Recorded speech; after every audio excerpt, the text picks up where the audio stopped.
Hello friends, welcome to my channel study for you. So guys, आज के इस video में हम लोग देखने वाले हैं जो आपका दिल्ली पुलिस का एग्ज़ाम होने वाला है 14 नवंबर से लेकर 5 दिसंबर तक। उसके लिए हाल ही के एग्ज़ाम में टीसीएस के द्वारा जितने भी प्रश्न पूछे गए हैं उन सभी प्रश्नों को जो है इस वीडियो में डिस्कस करने वाले हैं। तो जो भी कैंडिडेट्स इस बार दिल्ली पुलिस का एग्ज़ाम देने वाले हैं, मैं आपको 100% ये गारंटी देता हूँ कि आपके दिल्ली पुलिस के एग्ज़ाम में यहाँ से प्रश्न जरूर पूछे जाएंगे। तो वीडियो को जो है लास्ट तक जरूर देखिएगा। और आपसे रिक्वेस्ट करता हूँ, अभी तक आपने मेरे चैनल को अगर सब्सक्राइब नहीं किया है तो दिल्ली पुलिस एग्ज़ाम से रिलेटेड पल पल की अपडेट के लिए जो है चैनल को सब्सक्राइब ज़रूर कर दीजिएगा। और बगल में ही आपको एक बेल आइकन यानी घंटे का निशान भी दिख रहा होगा, तो आप उसे भी जो है ज़रूर प्रेस कर दीजिएगा। तो चलिए वीडियो को स्टार्ट करते हैं। तो आपका पहला क्वेश्चन आया था कि भारत में ड्रीम महोत्सव जो है किस राज्य में मनाया जाता है। तो देखिए, ड्रीम फेस्टिवल की बात कर ले तो ये जो आपका मूल रूप से एक फसल कटाई का त्यौहार है जो कि आपका अरुणाचल प्रदेश राज्य में प्रत्येक वर्ष जो ये आपका 5 जुलाई को मनाया जाता है। तो अरुणाचल प्रदेश आपका यहाँ पे करेक्ट आंसर होगा। इसके अलावा अरुणाचल प्रदेश के अन्य त्यौहार की बात कर ले तो देखिए, ये जो आपका लोसर त्यौहार, सोंग त्यौहार और रेह त्यौहार, ये सभी जो त्यौहार है ना, ये आपके अरुणाचल प्रदेश राज्य के त्यौहार हैं। इसके अलावा उत्तर पूर्वी राज्य के अन्य कुछ महत्वपूर्ण त्यौहार के बारे में देख लेते हैं जहां से एग्जाम में प्रश्न पूछे जाते हैं, जैसे कि हॉर्नबिल फेस्टिवल, मौत्सू त्यौहार, संक्रांति त्यौहार। ये सभी जो त्यौहार है ना, ये आपके नागालैंड राज्य में मनाया जाता है। इसके अलावा ये जो आपका चापचर कूट त्यौहार है, मीम कूट, पावल कूटी, ये सभी जो त्यौहार है ये आपके मिजोरम राज्य में मनाए जाते हैं। खांसी त्यौहार, वांगला त्यौहार, रानी कोर त्यौहार, ये जो आपका मेघालय राज्य में मनाया जाता है। इसके अलावा बिहू, माजुली त्यौहार, असम चाय त्यौहार, अम्बुबाची त्यौहार या फिर अम्बुबाची मेला जो कि आपका असम के गुवाहाटी में ये जो आपका लगता है, ये सभी जो त्यौहार है ये आपके असम राज्य के त्यौहार हैं। तो ये सारे फैक्ट जो आपको ध्यान में रखना है। इसके अलावा एग्जाम में एक प्रश्न और पूछा जाता है कि ये जो आपका अम्बुबाची जो मेला है ना, ये असम के किस मंदिर में लगता है। तो देखिए, ये जो आपका अम्बुबाची मेला है ना, ये आपके असम के गुवाहाटी में कामाख्या मंदिर के अंदर लगता है। तो ये पॉइंट भी आपको ध्यान में रखना है। नेक्स्ट क्वेश्चन आपका यहाँ पर आता है कि एन अनसुटेबल बॉय पुस्तक के लेखक कौन है। तो देखिए, एन अनसुटेबल बॉय ये जो पुस्तक है ना, ये आपका करण जौहर के द्वारा लिखा गया है। तो करण जौहर आपका यहाँ पे करेक्ट आंसर होगा। इसके अलावा मैं आपको बता दूं कि ये जो पुस्तक है ना, ये आपका 9 जनवरी 2017 को जो है अंग्रेजी भाषा में जो ये आपका प्रकाशित हुआ था। और इसी से मिलता जुलता एक और आपका नाम है जो कि आपका ए सूटेबल बॉय है। तो देखिए, ये जो आपका ए सूटेबल बॉय जो पुस्तक है ना, यानी ये जो पुस्तक है ये आपका उपन्यास है और इस उपन्यास को जो है ये आपका विक्रम सेठ के द्वारा लिखा गया है। तो ये पॉइंट भी आपको ध्यान में रखना है। इसके अलावा मैं आपको बता दूं कि ये जो आपका ए सूटेबल बॉय ये जो आपका उपन्यास है ना, ये आपका 1993 में जो ये आपका प्रकाशित हुआ था। इसके अलावा अगर विक्रम सेठ की बात कर ले तो देखिए, ये जो आपका द गोल्डन गेट ये जो उपन्यास है ना, ये भी आपका विक्रम सेठ के द्वारा ही लिखा गया है। और ये जो उपन्यास है ये आपका 1986 में प्रकाशित हुआ था। इसके अलावा मैं आपको बता दूं कि विक्रम सेठ जी को जो है 2007 में भारत सरकार के द्वारा जो है भारत का चौथा सबसे बड़ा नागरिक सम्मान पद्म श्री से भी जो है इन्हें सम्मानित किया गया था। तो ये पॉइंट भी आपको ध्यान में रखना है। नेक्स्ट क्वेश्चन आपका यहाँ पर आता है कि द जोया फैक्टर उपन्यास जो है ये किसके द्वारा लिखा गया है। तो देखिए, ये जो आपका द जोया फैक्टर जो उपन्यास है ना, ये आपके अनुजा चौहान के द्वारा लिखा गया है। तो अनुजा चौहान आपका यहाँ पे करेक्ट आंसर होगा। अगर इसके प्रकाशन की बात कर ले तो देखिए, इस उपन्यास को जो प्रकाशित है ना, ये आपका 2008 में हार्पर कॉलिन्स इंडिया के द्वारा जो वो प्रकाशित किया गया था। तो ये फैक्ट भी आपको ध्यान में रखना है। नेक्स्ट क्वेश्चन आपका यहाँ पर आता है कि पशुपतिनाथ मंदिर ये जो है कहाँ पर स्थित है। तो देखिए, पशुपतिनाथ मंदिर की बात कर ले तो ये आपका नेपाल की राजधानी काठमांडू में स्थित है। तो नेपाल आपका यहाँ पे करेक्ट आंसर होगा। इसके अलावा मैं आपको बता दूं कि ये जो आपका पशुपतिनाथ मंदिर है ना, ये आपके बागमती नदी के किनारे स्थित है। और इस मंदिर का जो निर्माण है ना, ये आपके सोमदेव राजवंश के पशुप्रेच ने 3री सदी में जो है इस मंदिर का निर्माण जो है वो करवाया था। इसके अलावा मैं आपको बता दूं कि पशुपतिनाथ मंदिर को जो है 1979 में यूनेस्को विश्व सांस्कृतिक विरासत स्थल की सूची में भी जो है इसे सूचीबद्ध किया गया था। तो ये पॉइंट भी आपको ध्यान में रखना है। इसके अलावा अन्य मंदिर की बात कर ले जहाँ से प्रीवियस शिफ्टों में आपसे प्रश्न जो है यहाँ से पूछा गया है, जैसे कि बृहदेश्वर मंदिर के बारे में पूछा गया था। तो देखिए बृहदेश्वर मंदिर को जो है इसे राजा राजेश्वर मंदिर भी जो है वो कहा जाता है और ये जो आपका तमिलनाडु के तंजावुर में स्थित है, जो कि आपके भगवान शिव को समर्पित है। इसके अलावा मैं आपको बता दूं कि बृहदेश्वर मंदिर का जो निर्माण है ना, ये आपके चोल वंश के द्वारा करवाया गया था। और चोल वंश के किस शासक के द्वारा करवाया गया था? तो देखिए इसका जो निर्माण है ना, ये आपके चोल वंश के शासक राजराज प्रथम के द्वारा जो है इसका निर्माण जो है वो करवाया गया था। इसके अलावा गुम्तेश्वर मंदिर की बात कर ले, जो कि आपका जैन धर्म का एक मंदिर है और ये जो आपका कर्नाटक राज्य में स्थित है। इसके अलावा कामाख्या देवी मंदिर की बात कर ले, तो देखिए कामाख्या देवी मंदिर ये जो आपका असम के गुवाहाटी में स्थित है, जहां पर प्रत्येक वर्ष जो है ये आपका अंबुबाची का जो मेला है ना वो लगता है। इसके अलावा महाकालेश्वर मंदिर की बात कर ले, तो देखिए ये जो आपका महाकालेश्वर मंदिर है ना, ये आपके मध्य प्रदेश के उज्जैन में स्थित है और इस मंदिर का जो निर्माण है ये आपके मराठा राणाजी शिंदे के द्वारा जो है इस मंदिर का निर्माण जो वो करवाया गया था। और ये जो आपका महाकालेश्वर मंदिर है ना, ये आपके 12 ज्योतिर्लिंग में भी जो है इसे शामिल जो है वो किया गया है। इसके अलावा अगर मोढेरा सूर्य मंदिर की बात कर ले, तो देखिए ये जो आपका मोढेरा सूर्य मंदिर है ना, ये आपके गुजरात के महसाना जिले में स्थित है और इस मंदिर का जो निर्माण है ये आपके चालुक्य वंश के द्वारा जो है वो करवाया गया था। और चालुक्य वंश के किस शासक के द्वारा? तो ये आपका भीम प्रथम के द्वारा 1026 ईस्वी में जो है मोढेरा सूर्य मंदिर का निर्माण जो है वो करवाया गया था।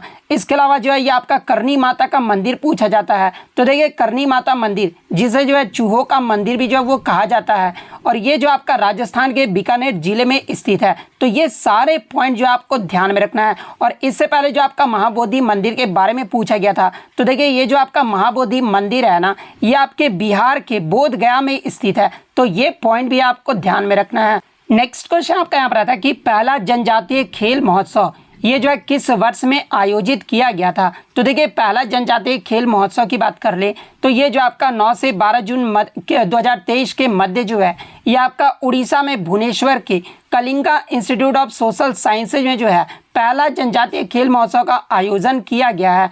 तो 2023 आपका यहाँ पे करेक्ट आंसर होगा।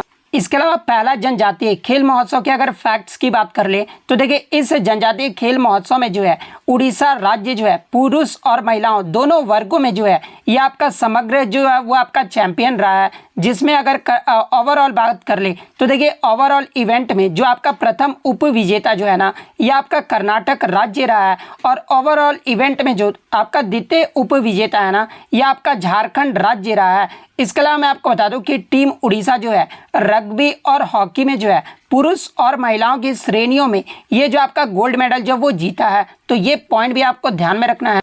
इसके अलावा अगर अन्य खेल के विजेता की बात कर ले, तो देखिए वॉलीबॉल खेल में जो है कर्नाटक जो वो गोल्ड मेडल जीता पुरुष वर्ग में, और महिलाओं वर्ग में भी जो है कर्नाटक जो वो गोल्ड मेडल जीता यानी विजेता रहा है। फुटबॉल वर्ग की बात कर ले, फुटबॉल खेल में जो है ये आपका उड़ीसा राज्य जो है पुरुष वर्ग में जो है ये आपका विजेता रहा है, और महिला वर्ग में जो है आपका छत्तीसगढ़ राज्य की जो है वो विजेता रहा है। खो खो में अगर बात कर ले, खो खो खेल में जो है उड़ीसा में पुरुष वर्ग में जो है उड़ीसा जो वो विजेता रहा है, और महिला वर्ग में भी जो वो आपका उड़ीसा जो वो विजेता रहा है। वहीं अगर कबड्डी की बात कर ले, तो देखिए कबड्डी में पुरुष वर्ग में जो है उड़ीसा जो वो आपका उड़ीसा का टीम जो वो विजेता रहा है, और महिला वर्ग में जो है कर्नाटक की टीम जो वो विजेता रहा है। तो ये सारे पॉइंट जो आपको ध्यान में रखना है। नेक्स्ट क्वेश्चन आपका यहाँ पर था कि अक्टूबर 2022 तक रोहित शर्मा ने जो है कितने T20 मैच खेले हैं। यहाँ पर जो आपका इन अंतर्राष्ट्रीय मैच के बारे में नहीं पूछा गया था, ओवरऑल जो आपका पूछा गया था। तो देखिए अक्टूबर 2022 तक जो है रोहित शर्मा जो है ये आपके 400 T20 मैच जो है वो खेले हैं। तो 400 T20 मैच जो है आपका यहाँ पे करेक्ट आंसर होगा। अगर सिर्फ आपका इंटरनेशनल यानी अंतर्राष्ट्रीय T20 मैच के बारे में पूछा जाता, तो देखिए वर्तमान में रोहित शर्मा जो है अंतर्राष्ट्रीय T20 मैच जो है वो आपके 145 प्लस जो वो T20 मैच खेल चुके हैं। तो ये पॉइंट भी आपको ध्यान में रखना है। इसके अलावा मैं आपको बता दूं कि रोहित शर्मा जो है 400 T20 मैच खेलने वाले जो है ये आपके भारत के पहले क्रिकेटर और दुनिया के जो ये आपके 9वें क्रिकेटर बन गए हैं। तो ये पॉइंट भी आपको ध्यान में रखना है। इसके अलावा बात कर ले मोस्ट T20 मैच ये जो है किस खिलाड़ी के द्वारा खेला गया है। तो देखिए अब तक जो है सबसे ज़्यादा जो T20 मैच जो है ना, ये आपके पहले नंबर पर जो ये आपके किरण पोलार्ड आ जाते हैं, सेकेंड नंबर पर जो आपके DJ ब्रावो आ जाते हैं, थर्ड नंबर पे जो आपके शोएब मलिक आ जाते हैं, फोर्थ नंबर पे जो है आपके क्रिस गेल आ जाते हैं, फिफ्थ नंबर पे जो आपके जो है नरीन आ जाते हैं, सिक्स्थ नंबर की बात कर ले तो ये आपके रवि बोपारा आ जाते हैं, 7 नंबर पे जो ये आपके आंद्रे रसल आ जाते हैं और रसल हाल ही में जो है ये बोपारा का भी जो है वो आपके जो वो पार कर जाएंगे।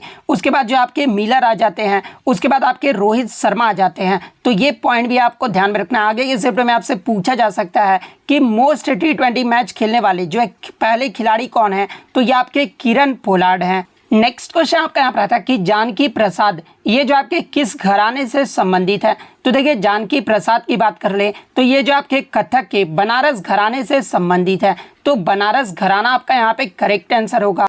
इसके अलावा मैं आपको बता दूं कि बनारस घराने में जो है आपका ख्याल गायन जो है वो आ जाता है और इसमें अगर प्रसिद्ध नर्तक की बात कर ले तो देखिए पंडित बड़े रामदास जी, पंडित छोटे रामदास जी, पंडित महादेव प्रसाद मिश्र, पंडित राजन साजन मिश्र, इन सभी का जो संबंध है ये आपके बनारस घराने से है। इसके अलावा ठुमरी गायकों में अगर बात कर ले तो देखिए ठुमरी गायकों में जो है ये आपका गिरिजा देवी को जो वो आपका ठुमरी गायिका के नाम से जो वो जाना जाता है और इसमें आपके जो है रसूलन बाई, बड़ी मोती बाई, सिद्धेश्वरी देवी और गिरिजा देवी, इनका भी जो संबंध है ये आपका बनारस घराने से है। प्रमुख कथक नर्तक की बात कर ले तो देखिए नृत्य गुरु सितारा देवी और क्वीन जयंती माला, इन सभी का भी जो संबंध है ना ये आपके बनारस घराने से है। इसके अलावा अगर लखनऊ घराने की बात कर ले तो लखनऊ घराने के प्रसिद्ध प्रतिनिधि और नर्तक में आपके पंडित बिरजू महाराज, अच्छन महाराज, ईश्वरी प्रसाद, ठाकुर प्रसाद, श्री बिंदादीन महाराज, कालिका प्रसाद, भैरव प्रसाद, मधुरिता सारंग, शाश्वती सेन, पंडित लच्छू महाराज और इनकी शिष्या कुमकुमधर, इन सभी का भी जो संबंध है ना ये आपके लखनऊ घराने से है। इसके अलावा अगर किराने घराने की बात कर ले तो देखिए किराने घराने के प्रसिद्ध गायक में आपके पंडित भीमसेन जोशी, गंगूबाई हंगल के बारे में इससे पहले आपका पूछा गया था, सवाई गंधर्व, सुरेश बाबू माने, प्रभा अत्रे, हीराबाई बादोडकर, मानिक वर्मा, सुरेश बाबू माने, इन सभी का जो संबंध है ना ये आपके किराने घराने से संबंधित है। इसके अलावा अगर मेवाती घराने की बात कर ले तो देखिए पंडित जसराज, मोती राम, मनी राम, संजीव अभयंकर, इनका जो संबंध है ये आपका मेवाती घराने से है। ग्वालियर घराने की बात कर ले तो हद्दू खां, हस्सू खां और नथु खां, इनका जो संबंध है ये आपका ग्वालियर घराने से है। पटियाले घराने की बात कर ले तो इसके जो प्रसिद्ध संगीतकार हैं वो आपके बड़े गुलाम अली खान, अजय चक्रवर्ती, रज़ा अली खान, बेगम अख्तर, निर्मला देवी, नैना देवी और परवीन सुल्ताना, इन सभी का जो संबंध है ना ये आपके पटियाले घराने से है। तो ये सारे फैक्ट जो आपको ध्यान में रखना है।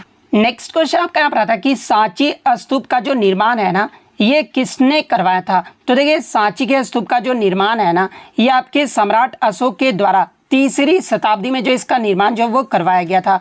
तो सम्राट अशोक आपका यहाँ पे करेक्ट आंसर होगा। इसके अलावा सांची के स्तूप की बात कर ले तो देखिए ये जो आपका सांची का स्तूप है ना ये आपके मध्य प्रदेश राज्य के रायसेन जिले में स्थित है और किस नदी के किनारे स्थित है। तो देखिए ये जो आपका सांची का स्तूप है ना ये आपके बेतवा नदी के किनारे स्थित है। तो ये फैक्ट भी आपको ध्यान में रखना है। नेक्स्ट अगर बात कर लेते हैं ये जो आपका सांची का स्तूप है ये जो आपका किस शैली में बना हुआ है। तो देखिए ये जो आपका सांची का स्तूप है ना ये आपका बौद्ध शैली में बना हुआ है और इससे प्रीवियस शिफ्टों में आपसे यहाँ से पूछा गया था कि बौद्ध धर्म का सबसे प्राचीन यानी सबसे पुराना स्तूप कौन सा है।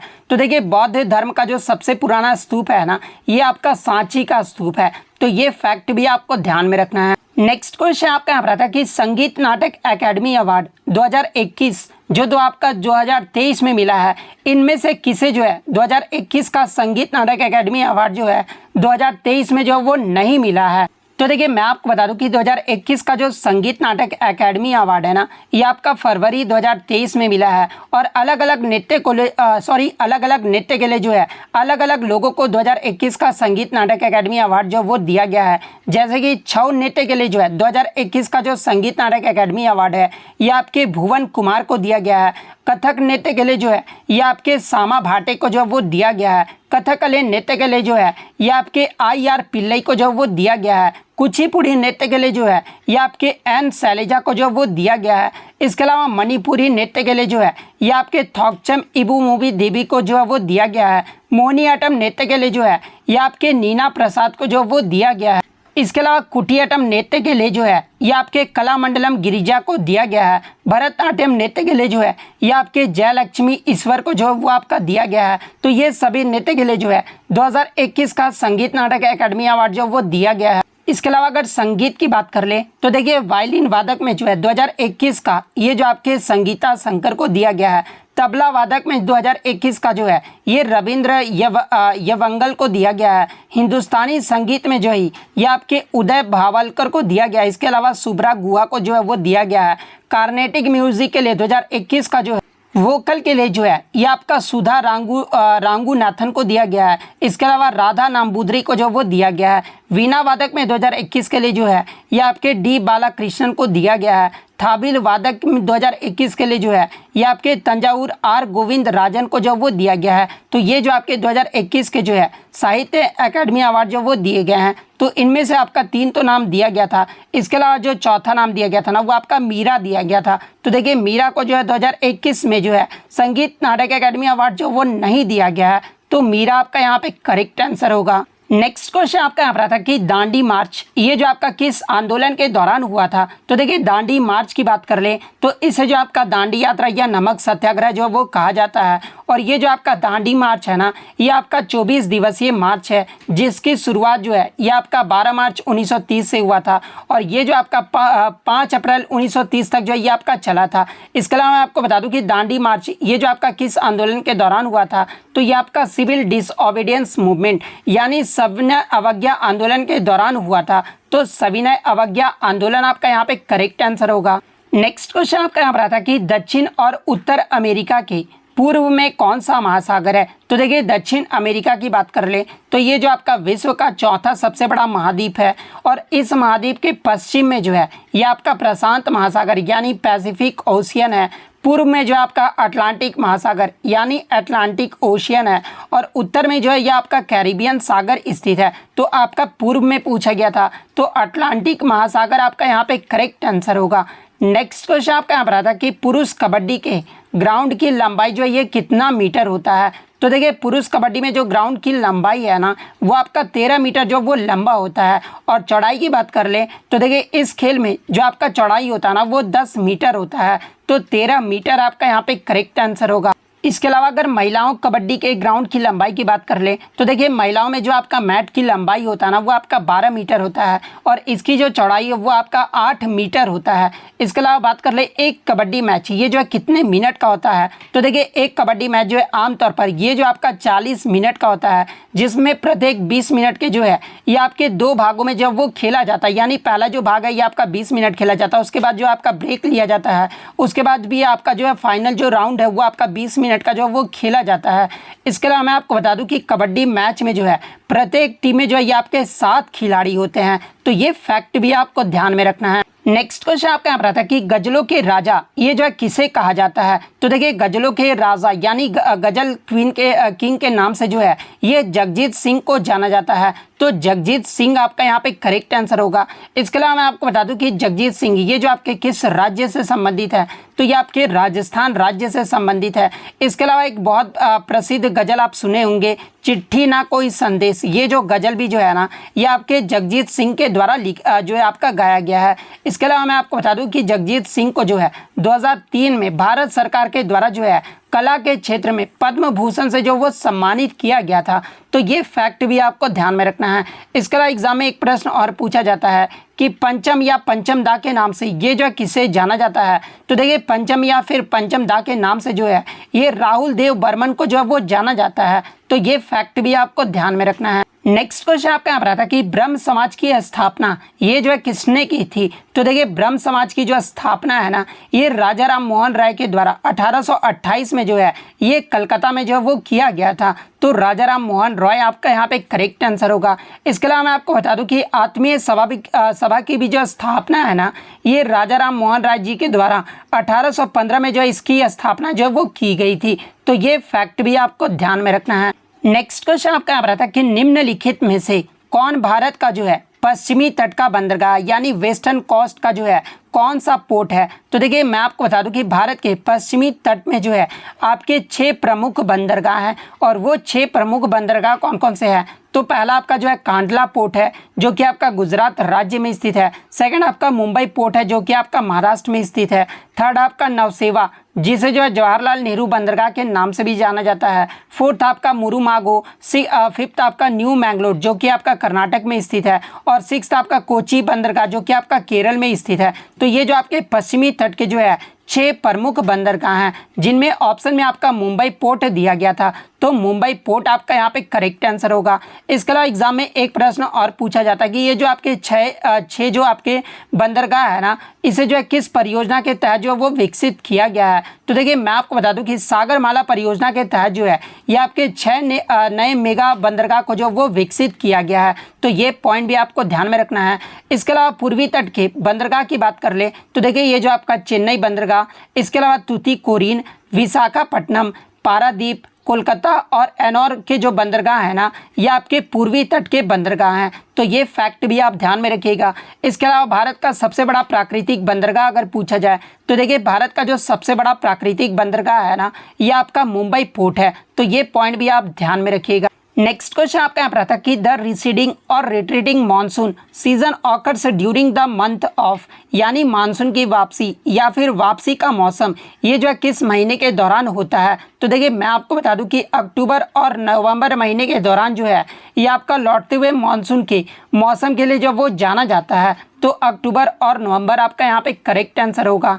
नेक्स्ट क्वेश्चन आपका यहाँ पर आता है कि mechanical strength of a cell wall is due to the deposition of, यानी कोशिका भित्ति की यांत्रिक शक्ति जो है ये किसके जमाव के कारण होता है। तो देखिए कोशिका भित्ति का जो यांत्रिक शक्ति है ना, ये आपके सेल्यूलोज के जमाव के कारण होता है। तो सेल्यूलोज आपका यहाँ पे करेक्ट आंसर होगा।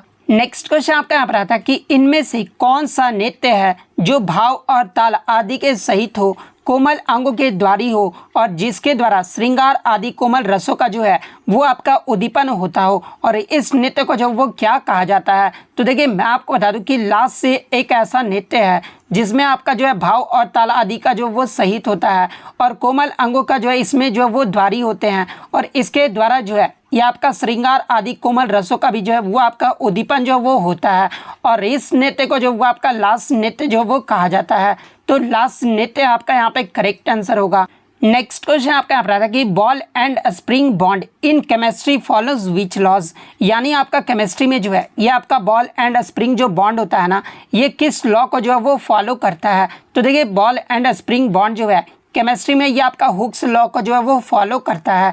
तो हुक्स लॉ आपका यहाँ पे करेक्ट आंसर होगा। नेक्स्ट क्वेश्चन आपका यहाँ पर आता है कि स्पाइस जेट के प्रमुख अजय सिंह जो है हाल ही में किसके अध्यक्ष बने हैं। तो देखिए मैं आपको बता दूं कि स्पाइस जेट के प्रमुख अजय सिंह हाल ही में जो है ये आपके एस्कॉम के जो है वो नए अध्यक्ष जो है वो बनाए गए हैं, और एस्कॉम का जो है फुल फॉर्म क्या होता है, तो ये आपका associated chambers of commerce and industry of India होता है। तो एस्कॉम आपका यहाँ पे करेक्ट आंसर होगा। नेक्स्ट क्वेश्चन आपका यहाँ पर आया था कि how many tiers of government are there in India, यानी भारत में जो है सरकार के कितने स्तर होते हैं। तो देखिए भारत में सरकार के जो है वो आपके 3 स्तर होते हैं, और वो 3 स्तर कौन कौन से होते हैं। तो पहला आपका यूनियन गवर्नमेंट होता है, यानी केंद्र सरकार होता है, जो कि आपका केंद्र सरकार जो होता है वो देश के मुद्दों का जो है वो प्रबंधन यानी मैनेज जो है वो करता है। सेकंड जो होता है वो आपका स्टेट गवर्नमेंट यानी राज्य सरकार होता है, और ये जो आपका राज्यों के मुद्दों का जो वो प्रबंधन करता है। थर्ड जो होता है वो आपका लोकल गवर्नमेंट होता है, जो जिसमें आपके पंचायत और नगर पालिकाएँ आ जाती है, और ये जो आपके जिला स्तर के मुद्दों का जो वो प्रबंधन करता है। तो 3 स्तर आपका यहाँ पे जो है वो करेक्ट आंसर होगा। या फिर क्वेश्चन ये पूछा गया था कि भारत में सरकार के जो 3 स्तर होते हैं वो कौन कौन से होते हैं। तो देखिए भारत सरकार के जो आपके 3 स्तर होते हैं ना, वो आपके पहला तो आपका यूनियन गवर्नमेंट होता है, सेकंड आपका स्टेट गवर्नमेंट होता है, और थर्ड आपका लोकल गवर्नमेंट होता है। तो अगर ये प्रश्न पूछा गया था तो यूनियन गवर्नमेंट, स्टेट गवर्नमेंट और लोकल गवर्नमेंट फिर आपका करेक्ट आंसर होगा। नेक्स्ट क्वेश्चन आपका यहाँ पर आता है कि which of the following directive principle is not based on Gandhian ideology, यानी निम्नलिखित में से कौन सा राज्य का नीति निर्देशक सिद्धांत जो है गांधीवादी विचारधारा पर जो है आपका आधारित नहीं है। तो देखिए मैं आपको बता दूं कि गांधीवादी सिद्धांत पे जो आपका डीपीएसपी में जो शामिल किए गए हैं, जैसे कि अनुच्छेद 40 ये जो आपका पंचायतों के संगठन से संबंधित है और ये जो आपका गांधीवादी सिद्धांत से संबंधित है। इसके अलावा कुटीर उद्योगों को बढ़ावा देना जो कि आपका अनुच्छेद 43 में है और ये भी आपका गांधीवादी सिद्धांत से संबंधित है। इसके अलावा अनुच्छेद 43B जिसमें आपके सहकारी उद्योग के बारे में बताया गया है और ये जो आपका गांधीवादी सिद्धांत से जो है वो आपका संबंधित है। इसके अलावा SC ST और अन्य पिछड़ों वर्गों का विकास जो कि आपका अनुच्छेद 46 से संबंधित है और ये भी जो आपका गांधीवादी सिद्धांत में जो वो शामिल किया गया है। इसके अलावा मैं आपको बता दूं कि नशीले पदार्थों का निषेध जो कि आपका अनुच्छेद 47 में इसे बताया गया है और ये भी आपका गांधीवादी सिद्धांत के DPSB में जो इसे शामिल जो वो किया गया है। इसके अलावा गौ हत्या पर प्रतिबंध ये जो आपका अनुच्छेद 48 में है और ये भी आपका गांधीवादी सिद्धांत पर DPSB में जो ये इसे जो है वो शामिल किया गया है। तो इनमें से आपका 3 तो ऑप्शन में दिया गया था। इसके अलावा जो आपका चौथा ऑप्शन होगा ना वो आपका यहाँ पे करेक्ट आंसर होगा। नेक्स्ट क्वेश्चन आपका यहाँ पर था कि what is the personal income यानी व्यक्तिगत आय की जो है परिभाषा पूछी गई थी। तो देखिए पर्सनल इनकम होता क्या है। तो देखिए personal income is the amount of money collectively received by the inhabitants of a country यानी व्यक्तिगत आय किसी देश के निवासियों द्वारा सामूहिक रूप से प्राप्त धन को ही जो है यह आपका पर्सनल इनकम जो वो कहा जाता है। तो ये आपका परिभाषा जो है आपका यहाँ पे करेक्ट आंसर होगा। नेक्स्ट कथक की रुक्मणी देवी अरुंडेल का संबंध किस शास्त्रीय नृत्य से है। तो देखिए रुक्मणी देवी अरुंडेल का जो संबंध है ना ये आपके भरतनाट्यम नृत्य से है। तो भरतनाट्यम आपका यहाँ पे करेक्ट आंसर होगा। इसके अलावा मैं आपको बता दूं कि रुक्मणी देवी अरुंडेल को 1956 में जो है कला के क्षेत्र में पद्म भूषण और 1957 में संगीत नाटक अकादमी अवार्ड से भी जो है इन्हें सम्मानित किया गया था। इसके अलावा अगर भरतनाट्यम नृत्य की बात कर ले तो देखिए ये जो आपका भरतनाट्यम नृत्य है ना ये आपका तमिलनाडु राज्य का जो है एक शास्त्रीय नृत्य है। इसके अलावा मैं आपको बता दूं कि ये जो आपका भरतनाट्यम नृत्य है ना ये आपका लगभग 2000 साल पुराना नृत्य है और भारत में सबसे पुराना जीवित शास्त्रीय नृत्य जो है ना ये आपका भरतनाट्यम नृत्य ही है। तो ये फैक्ट भी आपको ध्यान में रखना है। इसके अलावा भरतनाट्यम नृत्य के प्रमुख कलाकारों की बात कर ले तो देखिए पद्म सुब्रमण्यम, अलारमेल वल्ली, यामिनी कृष्णमूर्ति, अनीता रत्नम, मृणालिनी साराभाई, मल्लिका साराभाई, मीनाक्षी सुंदरम पिल्लई, सोनल मानसिंह, वैजंती माला, स्वप्न सुंदरी, रोहिंग्टन कामा, लीला सैमसन और बाला सरस्वती इन सभी का जो संबंध है ना ये आपके भरतनाट्यम नृत्य से है। तो ये फैक्ट भी आपको ध्यान में रखना है। नेक्स्ट क्वेश्चन आपका यहाँ पर था कि Rabindranath Tagore give the title of नृत्य सम्राज्ञी टू विच कथक डांसर यानी रविन्द्रनाथ टैगोर के द्वारा जो है किस कथक नर्तकी को नृत्य सामग्री का जो उपाधि है ना वो दिया गया था। तो देखिए रविन्द्रनाथ टैगोर के द्वारा ये जो आपकी सितारा देवी थी ना जो कि आपके कथक नृत्य से संबंधित है और इन्हें जो है नृत्य सामग्री का जो उपाधि है ये रविन्द्रनाथ टैगोर के द्वारा दिया गया था। तो सितारा देवी आपका यहाँ पे करेक्ट आंसर होगा। इसके अलावा अगर सितारा देवी की बात कर ले तो देखिए सितारा देवी को जो है 1969 में संगीत नाटक अकादमी पुरस्कार से सम्मानित किया गया था। 1973 यानी 1973 में जो है इन्हें पद्मश्री पुरस्कार से सम्मानित किया गया था और 1995 में इन्हें जो है कालिदास सम्मान से जो वो सम्मानित किया गया था। और इससे प्रीवियस शिफ्टों में आपसे पूछा गया था कि ये जो आपका कालिदास सम्मान है ना ये किस राज्य के द्वारा दिया जाता है। तो देखिए ये जो आपका कालिदास सम्मान है ना ये आपका मध्य प्रदेश राज्य के द्वारा दिया जाता है। और कालिदास सम्मान की शुरुआत कब हुई थी तो देखिए इसकी जो शुरुआत है वो आपका 1980-81 में हुआ था। तो ये फैक्ट भी आपको ध्यान में रखना है। इसके अलावा कथक नृत्य के प्रमुख कलाकार की बात कर ले तो देखिए इसमें जो आपके लच्छू महाराज, अच्छन महाराज, शंभू महाराज, यहाँ पर जमयंती जोशी नहीं दमयंती जोशी, सितारा देवी, चंद्रलेखा, शोभना नारायण, गोपी कृष्ण, बिरजू महाराज, सुखदेव महाराज, मालविका सरकार, सुखदेव महाराज इन सभी का जो संबंध है ना ये आपके कथक नृत्य से है। और कथक जो है ये कहाँ का शास्त्रीय नृत्य है तो ये आपका उत्तर प्रदेश राज्य का जो है एक शास्त्रीय नृत्य है। तो ये सारे फैक्ट जो है आपको ध्यान में रखना है। नेक्स्ट क्वेश्चन आपका यहाँ पर आता है कि स्क्वैश विश्व कप 2023 इसका जो चौथा संस्करण है ना ये जो आपका कहाँ आयोजित किया गया था। तो देखिए स्क्वैश का जो चौथा संस्करण है ये आपका 2023 में जो है चेन्नई तमिलनाडु में जो है ये आपका आयोजित किया गया था। तो तमिलनाडु आपका यहाँ पे करेक्ट आंसर होगा। इसके अलावा मैं आपको बता दूं कि ये जो आपका स्क्वैश विश्व कप जो चैंपियनशिप है ना, ये किसके द्वारा इसका जो आयोजन है वो किया जाता है। तो ये आपका विश्व स्क्वैश फेडरेशन के द्वारा जो है इसका आयोजन जो वो किया जाता है। और इसका पहला संस्करण जो ये कब आयोजित किया गया था, यानी पहला जो स्क्वैश विश्व कप है ना, ये कब आयोजित किया गया था। तो ये आपका 1996 में जो है आयोजित किया गया था।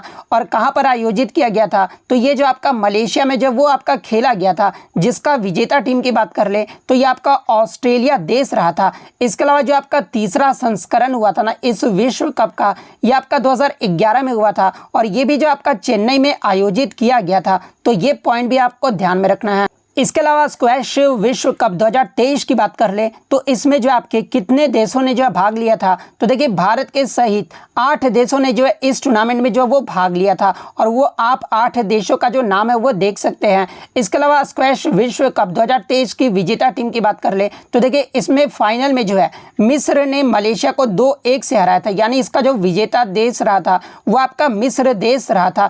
इसके अलावा बात कर ले भारत जो है कौन से पायदान पे रहा था। तो देखिए भारत और जापान जो है संयुक्त रूप से जो है ये आपका तीसरे स्थान पे रहा था। तो ये पॉइंट भी आपको ध्यान में रखना है। नेक्स्ट क्वेश्चन आपका यहाँ पर आता है कि मन्ना डे का जो संबंध है ना ये किससे है। तो देखिए मन्ना डे की बात कर ले तो ये आपके भारतीय सिनेमा जगत की हिंदी एवं बांग्ला फिल्म के जो है ये सुप्रसिद्ध पार्श्व गायक थे। तो पार्श्व गायक आपका यहाँ पे करेक्ट आंसर होगा। इसके अलावा इनका एग्जाम में जो वास्तविक नेम पूछा जाता है तो देखिए मन्ना डे का जो वास्तविक नाम था ना वो आपके प्रबोध चंद्र डे था। तो ये पॉइंट भी आपको ध्यान में रखना है। इसके अलावा अगर इनके पुरस्कार की बात कर ले तो देखिए मन्ना डे को जो है फिल्मों में उल्लेखनीय योगदान के लिए जो है इन्हें 1971 में पद्मश्री अवार्ड से सम्मानित किया गया था। और 2005 में जो है इन्हें पद्म भूषण पुरस्कार से भी जो वो सम्मानित किया गया था। इसके अलावा फिल्मों का जो सर्वोच्च सम्मान होता है जो कि आपका दादा साहेब फाल्के पुरस्कार होता है, और इन्हें 2007 में जो है दादा साहेब फाल्के पुरस्कार भी जो है वो प्रदान जो वो किया गया था। तो इतने पॉइंट जो आपको ध्यान में रखना है। नेक्स्ट क्वेश्चन आपका यहाँ पर आता है कि विश्व की सबसे बड़ी जो नेविगेबल जो लेक है ना, यानी नौगम्य जो झील है ना, ये कौन सी है। तो देखिए विश्व का जो सबसे ऊंची नौगम्य झील है ये आपका टीटीकाका झील है। तो टीटीकाका झील आपका यहाँ पे करेक्ट आंसर होगा। इसके अलावा बात कर ले ये जो आपका टीटीकाका झील है ये कहाँ पर स्थित है। तो ये आपका पेरू एवं बोलिविया के सीमा पर स्थित है। और इसकी ऊंचाई कितनी है। तो देखिए इसकी जो ऊंचाई है ना वो आपका समुद्र तल से 3812 मीटर है। तो ये फैक्ट भी आपको ध्यान में रखना है। नेक्स्ट क्वेश्चन आपका यहाँ पर आता है कि कर्नाटक संगीत के लिए इनमें से किन्हें जो है भारत रत्न से सम्मानित किया गया था। तो देखिए कर्नाटक संगीत के लिए जो है MS सुब्बुलक्ष्मी जी को जो है भारत रत्न से सम्मानित किया गया था। तो MS सुब्बुलक्ष्मी आपका यहाँ पे करेक्ट आंसर होगा। इसके अलावा मैं आपको बता दूं कि जो है MS सुब्बुलक्ष्मी जो है ये आपकी पहली संगीतकार थी जिन्हें जो है भारत रत्न से सम्मानित जो वो किया गया था। और इन्हें भारत रत्न से कब सम्मानित किया गया था। तो 1998 में जो इन्हें भारत रत्न से सम्मानित किया गया था। इसके अलावा मैं आपको बता दूं कि MS सुब्बुलक्ष्मी जी को जो है रेमन मैक्स से पुरस्कार पाने वाली भी जो है ये आपकी पहली भारतीय संगीतकार थी। और इन्हें रेमन मैक्स से पुरस्कार जो है कब प्रदान किया गया था। तो ये आपका 1974 में जो प्रदान किया गया था। तो ये फैक्ट भी आपको ध्यान में रखना है। नेक्स्ट क्वेश्चन आपका यहाँ पर आता है कि अगस्त 2022 में किस झारखंड के पूर्व राज्यपाल यानी पूर्व गवर्नर का जो है लखनऊ में निधन हो गया है। तो देखिए मैं आपको बता दूं कि ये जो आपके सैयद सिब्ते रजी थे ना, जो कि आपके वर्ष 2004 से लेकर 2009 तक जो है ये झारखंड के राज्यपाल रहे थे। और इनका जो अगस्त 2022 में जो है लखनऊ में निधन हो गया है। तो सैयद सिब्ते रजी आपका यहाँ पे करेक्ट आंसर होगा। नेक्स्ट क्वेश्चन आपका यहाँ पर आता है कि भारतीय राष्ट्रीय कांग्रेस की पहली महिला अध्यक्ष कौन थी। तो देखिए भारतीय राष्ट्रीय कांग्रेस की जो पहली महिला अध्यक्ष थी ना ये आपकी एनी बेसेंट थी। और एनी बेसेंट जो ये कब बनी थी पहली महिला अध्यक्ष। तो ये आपका 1917 के कोलकाता अधिवेशन में बनी थी। तो एनी बेसेंट आपका यहाँ पे करेक्ट आंसर हो।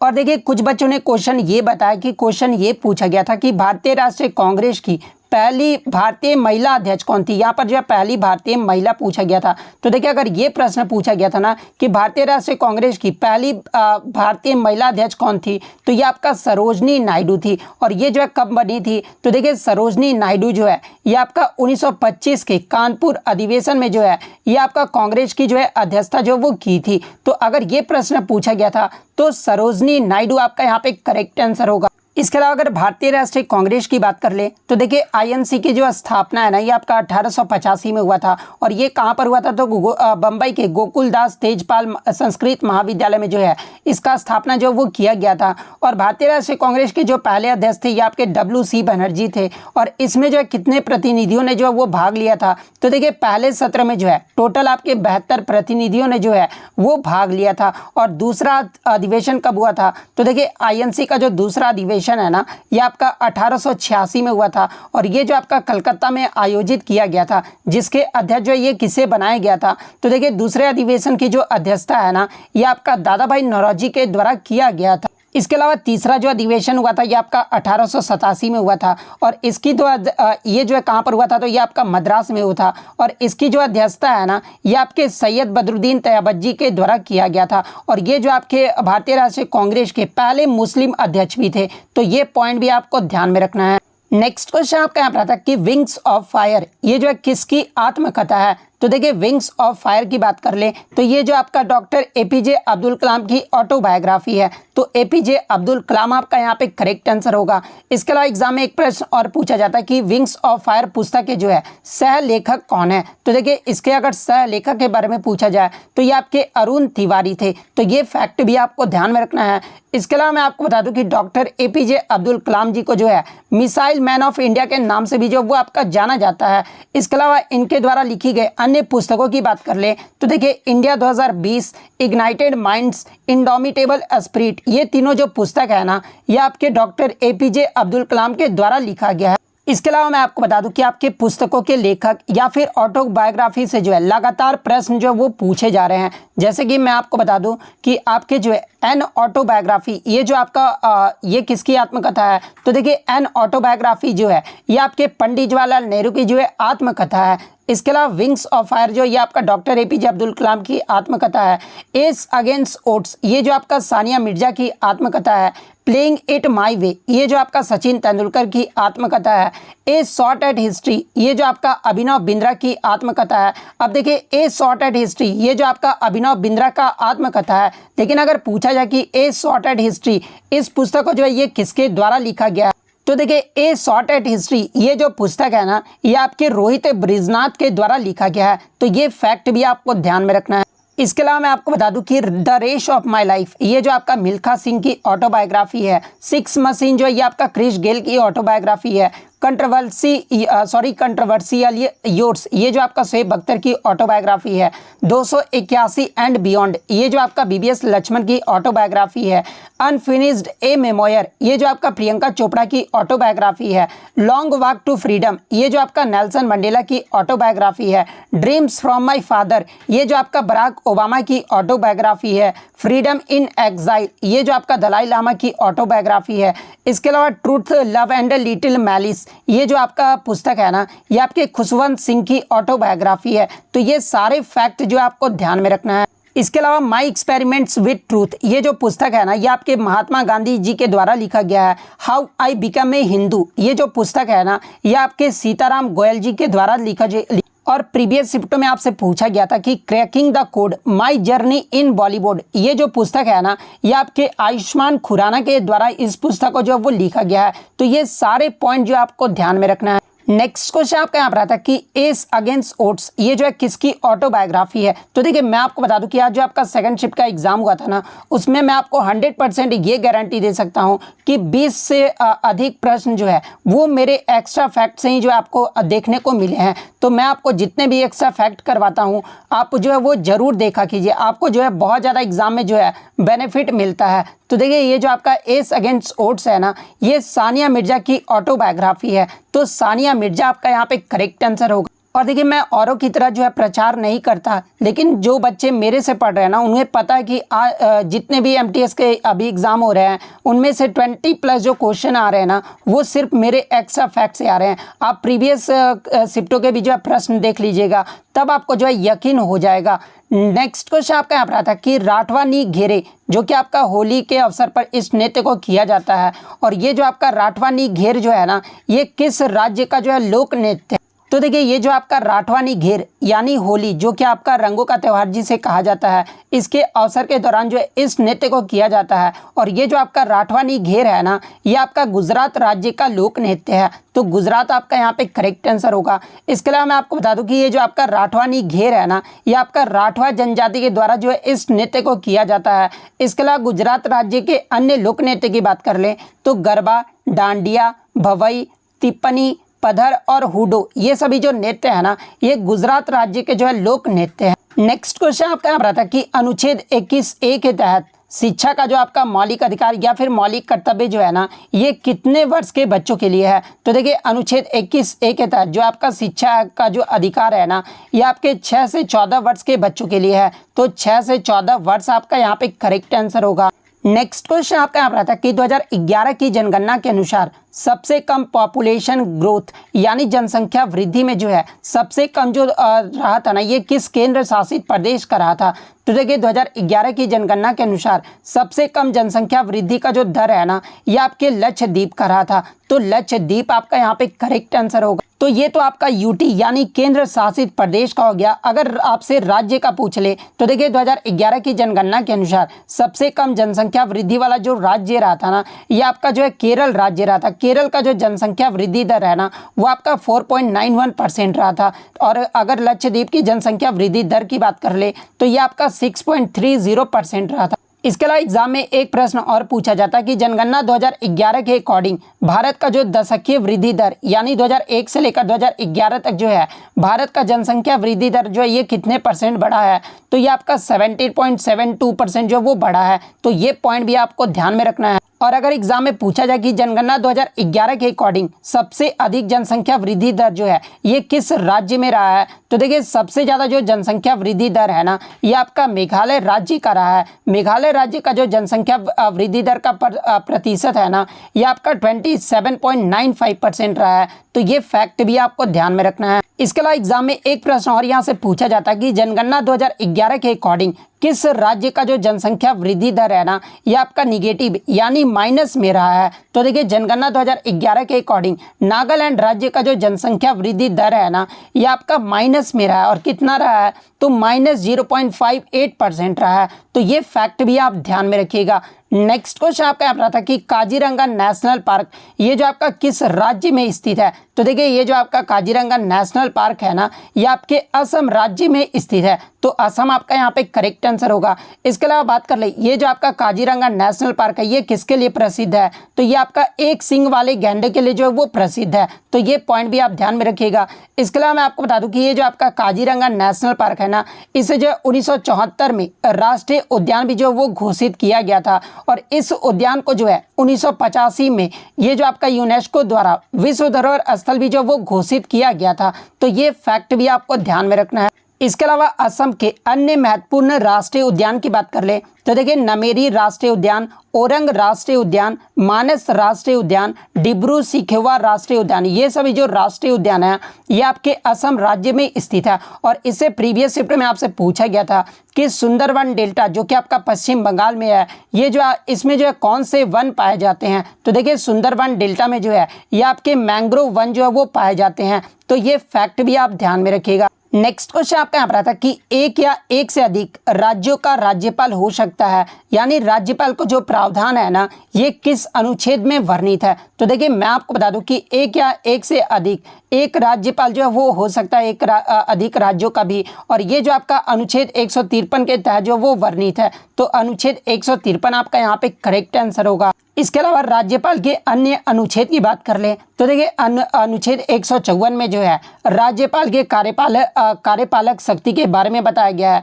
अनुच्छेद 155 में जो है राज्यपाल की नियुक्ति के बारे में बताया गया है। अनुच्छेद 156 में जो है राज्यपाल के कार्यकाल के बारे में बताया गया है। अनुच्छेद 157 में जो है राज्यपाल के नियुक्त होने के लिए जो है आर्यता के बारे में जो वो बताया गया है। अनुच्छेद 158 में जो है राज्यपाल कार्यालय की दशाओं के बारे में जो है ये आपका अनुच्छेद 158 में बताया गया है। राज्यपाल द्वारा शपथ ग्रहण के बारे में जो है ये आपका अनुच्छेद 159 में बताया गया है। इसके अलावा एग्जाम में एक प्रश्न और पूछा जाता है कि संविधान के किस अनुच्छेद के तहत जो है राज्यों के राज्यपाल को जो है अध्यादेश जारी करने का अधिकार जो वो दिया गया है। तो देखिए संविधान के अनुच्छेद 213 के तहत जो है राज्यों के राज्यपाल को अध्यादेश जारी करने का जो अधिकार है वो दिया गया है। तो ये अनुच्छेद भी आपको ध्यान में रखना है। इसके अलावा राज्यपाल बनने की जो न्यूनतम उम्र है वो कितनी होनी चाहिए। तो देखिए किसी भी राज्य का राज्यपाल बनने के लिए जो न्यूनतम उम्र है ना ये आपका 35 वर्ष होना चाहिए। तो ये सारे फैक्ट जो आपको ध्यान में रखना है। नेक्स्ट क्वेश्चन आपका यहाँ पर आता है कि स्वर्ण जयंती शहरी रोजगार योजना ये जो है इस योजना को जो है कब शुरू किया गया था। तो देखिए स्वर्ण जयंती शहरी रोजगार योजना को जो है ये आपका 1 दिसंबर 1997 को जो शुरू किया गया था। तो 1 दिसंबर 1997 आपका यहाँ पे करेक्ट आंसर होगा। और देखिए इस योजना का जो मुख्य उद्देश्य था ना वो भारत के शहरों और कस्बों में शहरी गरीबों को लाभकारी रोजगार जो वो प्रदान करना था। तो ये फैक्ट भी आपको ध्यान में रखना है। नेक्स्ट क्वेश्चन आपका यहाँ पर आया था कि 2021-22 FIH hockey rising star of the year का जो खिताब है ना ये किसने जीता है। तो देखिए 2021-22 में FIH hockey rising star of the year का जो खिताब है ना ये भारत के मुमताज खान ने जीता है। तो मुमताज खान आपका यहाँ पे करेक्ट आंसर होगा।